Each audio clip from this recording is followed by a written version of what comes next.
Buen día, soy el profesor Edinson Ugarte, adscrito a la Cátedra de Telecomunicaciones de la Escuela de Ingeniería Eléctrica de la Universidad de los Andes. Bienvenidos. Cuando nosotros hablamos de señales, nosotros nos estaremos refiriendo a una señal X de t. Y siempre esa señal va a tener una correspondiente transformada de Fourier que vamos a llamar X mayúscula de F. Lo de minúsculas y mayúsculas es una convención que se utiliza para diferenciar mejor lo que son las señales en el tiempo y su transformada en el dominio de la frecuencia. Cuando estamos en el dominio de la frecuencia, desde donde arranca este espectro de señal, que es la forma como denominamos la gráfica en el dominio de la frecuencia, lo denominamos espectro de la señal, desde donde arranca hasta donde termina, vamos a encontrar algo que se llama ancho de banda, que vamos a denominar como una letra B, o a veces también lo vamos a encontrar en algunos textos como AB. Eso es lo que nosotros conoceremos como ancho de banda. Y en el dominio del tiempo, nosotros vamos a tener que haber una duración de la señal que a veces encontraremos relacionado con una letra tau. A veces puede ser una T minúscula con un subíndice. Entonces, esta relación o la duración de la señal con el espectro de frecuencias cumple un par de reglas. Es decir, si tenemos una señal que tiene una duración infinita en el dominio de la frecuencia, nos vamos a encontrar con que su espectro, con que su ancho de banda va a ser finito. Y en caso contrario también se cumple. Si tenemos una duración que sea finita, una duración finita, tendremos que nuestro ancho de banda en el dominio de la frecuencia va a ser un ancho de banda infinito. Si nosotros estudiamos, por ejemplo, una función coseno, nosotros sabemos que nuestra señal coseno, por poner un ejemplo cualquiera, digamos que estamos estudiando una señal que es el coseno. Coseno podemos llamarlo como coseno de 2pi por f sub c o omega c también multiplicado por una variable t. Esta señal que nosotros conocemos tendrá amplitud 1, es decir, 1 aquí el máximo, menos 1 aquí el mínimo. Tendrá una frecuencia f sub c, quiere decir que va a tener f sub c ciclos por cada segundo de la señal que está ocurriendo acá. Y esa señal tendrá peculiarmente un inicio en menos infinito y un final en más infinito. Es decir, ¿cuál es la duración de la señal? Ella va a arrancar en menos infinito y va a durar hasta infinito. Tiene una duración infinita. Sin embargo, cuando nosotros analizamos lo que está ocurriendo en el dominio de la frecuencia, recordemos por allí que el coseno tiene una transformada que es un par de deltas. Es decir, un par de deltas porque ella, su correspondencia es un delta en menos f sub c y otro delta en más f sub c. Uno acá en f sub c positivo, otro en menos f sub c. ¿Qué amplitud tiene? Sabemos que va a tener una amplitud asociada de cada uno de a medios y de a medios este otro acá de la derecha. Recordemos que esto que les acabo de escribir acá es la amplitud asociada, porque si hablamos estrictamente, sabremos que el delta tiene una amplitud infinita. Eso lo vimos por allí en otra ocasión. Podemos decir, por ejemplo, que esta sea una señal x de t en el dominio del tiempo y su transformada va a ser la señal x mayúscula de f. El ancho de banda acá, ¿cómo lo pudiésemos ver?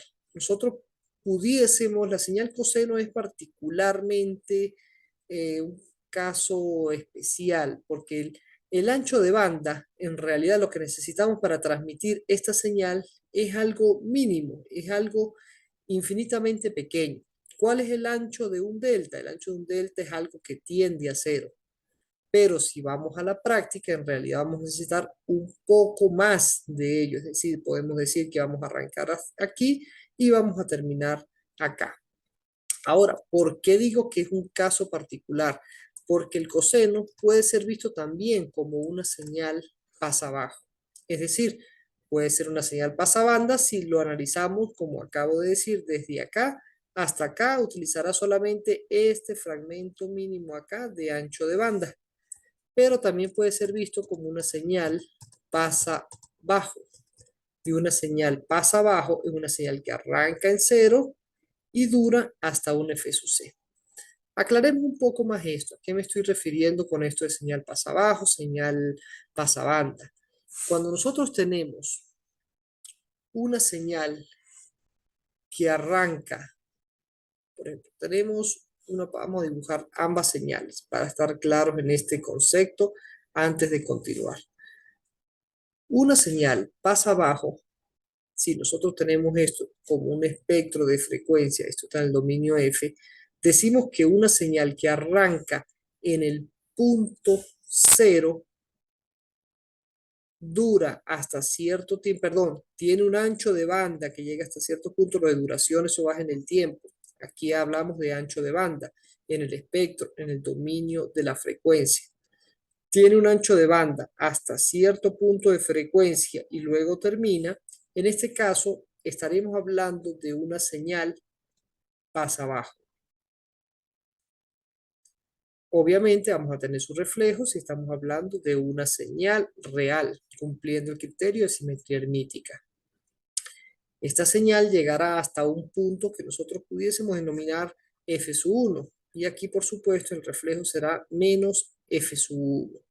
Por otro lado, una señal que sea una señal pasabanda es una señal que estará comenzando no en el origen, no en cero, ella estará comenzando en otro punto por acá más adelante.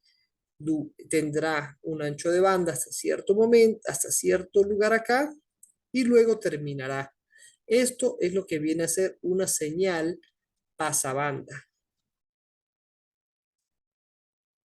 ¿Cómo la vamos a distinguir? Porque la señal pasabanda no tiene nada aquí en el origen, comienza y luego termina. ¿Cómo haremos nosotros para calcular el ancho de banda? El ancho de banda de una señal pasa abajo, inicia en cero. Esto va a iniciar en cero. Siempre la señal pasa abajo arranca en cero y va a estar hasta este momento donde termina. Este va a ser el final del ancho de banda de mi señal pasa abajo. Error común, que el ancho de banda se tome desde el punto negativo hasta el punto positivo. Esto está mal si lo hacemos de esa manera. El ancho de banda pasa abajo, siempre arranca en cero y termina en un punto F sub 1, donde termina la señal. En el caso de una señal pasabanda, donde empieza la señal, ahí es donde vamos a empezar a contar nuestro ancho de banda. Vamos a calcularlo desde aquí hasta donde termine esta señal. Eso es el ancho de banda. Por supuesto que si estamos hablando de una señal real, esto también va a tener su reflejo acá. Y el ancho de banda también lo vamos a ver del lado izquierdo, del lado negativo de nuestro espectro de frecuencias de esa señal. Entonces, volviendo acá en el caso del coseno, pudiésemos nosotros verlo como una señal pasa abajo y diremos aquí que el ancho de banda, si esto empieza en cero, a pesar de que no haya nada aquí, pudiésemos tomarla como una señal pasa abajo y decir que va desde cero hasta un punto F sub C. Pero es más común hablar de la señal coseno como una señal que sea pasabanda y que va a tener cierto ancho de banda, teóricamente tendiendo a cero, pero en la práctica utilizaremos un ancho de banda un poco más grande de ello. Hablo de la práctica, pero notemos algo particular. En la práctica podemos nosotros elaborar una señal coseno que tenga duración desde menos infinito hasta más infinito. La respuesta es que no. Si vamos a nuestro laboratorio y queremos graficar una señal coseno, esa señal va a existir únicamente desde que entremos al laboratorio y prendamos nuestra fuente hasta el momento en el que termine nuestra clase y tengamos que retirarnos del laboratorio. Es decir, esa señal va a durar desde un momento cero, si por ejemplo estamos hablando, salió horrible. Por ejemplo, si estamos hablando de nuestra señal, vamos a ver si podemos dibujar aquí el eje. Esta vez creo que sí se va a poder.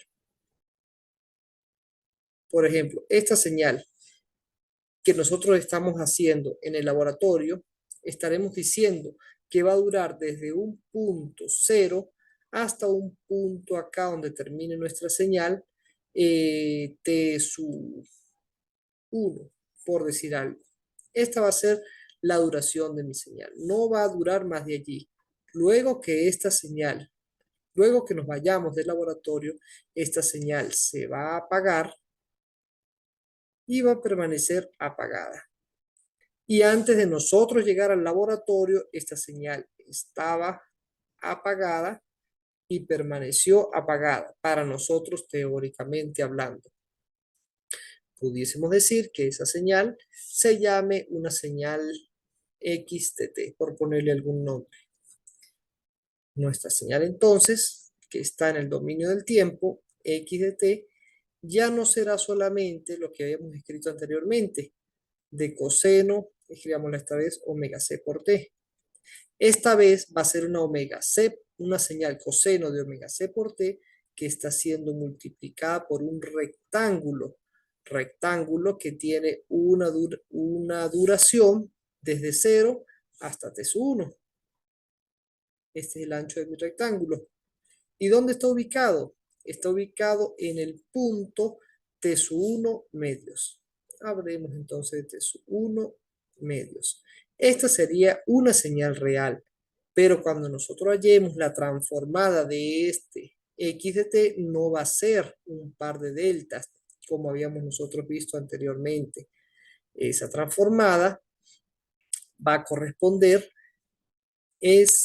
a una señal completamente diferente, a un espectro completamente diferente. Tenemos un rectángulo, pero ¿en qué se transforma el rectángulo? Sabemos que el rectángulo se transforma en un zinc. Si verificamos por allí el teorema de modulación, nos daremos cuenta de que ese zinc, esa transformada del rectángulo, cuando está multiplicada por un coseno, va a ser un par de zinc que van a estar desplazados en el dominio de la frecuencia hasta un punto f sub c. De igual forma, en el lado negativo vamos a encontrar ese espectro dibujado de este lado. Ustedes se van a imaginar que está bien dibujado este zinc y que no está así horrible como yo lo acabo de hacer. Esto debería estar acá en menos f sub c, más o menos debe ser por este punto de acá.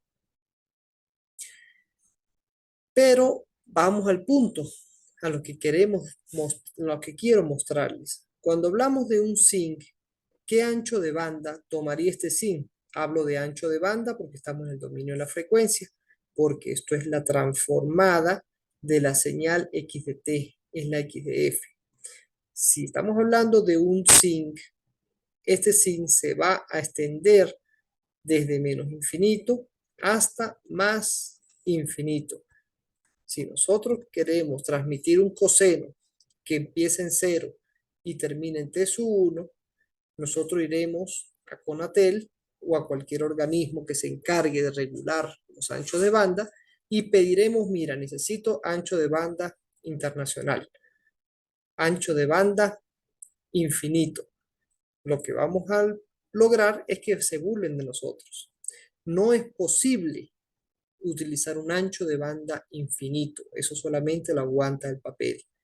¿Qué hacemos nosotros entonces? Utilizamos una regla que es bastante conveniente para el caso práctico. Según el profesor Briceño, nosotros podemos basarnos en este par de ecuacioncitas que tenemos acá. Este par de relaciones. ¿Qué me dicen este par de relaciones? Me dice que el ancho de banda, que la relación entre el ancho de banda y la duración de la señal, es decir, ancho de banda y duración de la señal, puede cumplir esta relación para que se transmita el 90% de la señal. Tienen ustedes un momento, aquí estoy viendo dos ecuaciones. Sí, la primera ecuación se utiliza para señales que son pasa abajo y la segunda ecuación se utiliza para señales que son pasa banda. Entonces, esta segunda señal de acá, nosotros la utilizaremos en el caso de señales pasa banda. En este caso de acá, nosotros pudiésemos hablar de esto como una señal pasabanda. Es decir, desde 0 hasta acá, las amplitudes son muy pequeñas y pudiésemos buscar que se aproximen a 0. De igual forma, de aquí en adelante, estaremos hablando entonces de una señal pasabanda. ¿Cómo calcularíamos el ancho de banda de esta señal? Diremos que va a empezar en un punto B, en un punto aquí antes de f sub c, y va a durar hasta un punto, o mejor dicho, va a existir hasta un punto después de f sub c. Me disculpan, no puedo decir duración si estoy hablando en el dominio de la frecuencia. Obviamente ese ancho de banda también se va a ver aquí del lado izquierdo de mi señal. ¿Qué relación va a haber? Va a tener la relación que me esté diciendo esta ecuación de acá. B es igual a 1 sobre tau, o dicho de otra forma, B por tau debe ser 1 o cuando mucho debe ser mayor o igual a 1. Esto es un poco más factible. ¿Por qué digo mayor o igual a 1? Porque la condición mínima es que sea igual a 1. Pero si utilizamos un ancho de banda mayor, pues mejor. Estaremos mejorando la transmisión de nuestra señal. Sin embargo, les voy adelantando que el ancho de banda es uno de los recursos más preciados en todo sistema de comunicaciones. Entonces, bueno, cumpliendo esa relación, nosotros pudiésemos transmitir toda la señal. Finalmente, existe la relación que nos da el profesor Briceño. Está en la ecuación 1.114b de la edición del libro que está en el blog. Y nos dice que si yo quiero transmitir más del 90% de esta señal, tengo que cumplir esta relación. ¿Qué quiere decir esto? Esta parte de la izquierda me está hablando duración de la señal. Aquí está el tau. ¿Qué me quiere decir esta ecuacioncita? Me quiere decir que si yo quiero transmitir un porcentaje de energía de esta señal, del total de mi señal x de t, eso va a ser simplemente limitar la duración de mi señal. Si yo quiero transmitir más energía de la que estoy planteando en las ecuaciones anteriores, en estas ecuaciones anteriores destaco nuevamente que se transmite el 90% de la energía total. Eso se cumple tanto para esta ecuación como para esta otra ecuación que vamos a tener acá arriba. Ojo, esta de acá abajo. Entonces, si quiero transmitir más del 90% de esa señal, tengo que aumentar la duración de la señal. Esto en caso de una señal que esté limitada en el tiempo. Muchas gracias por su atención.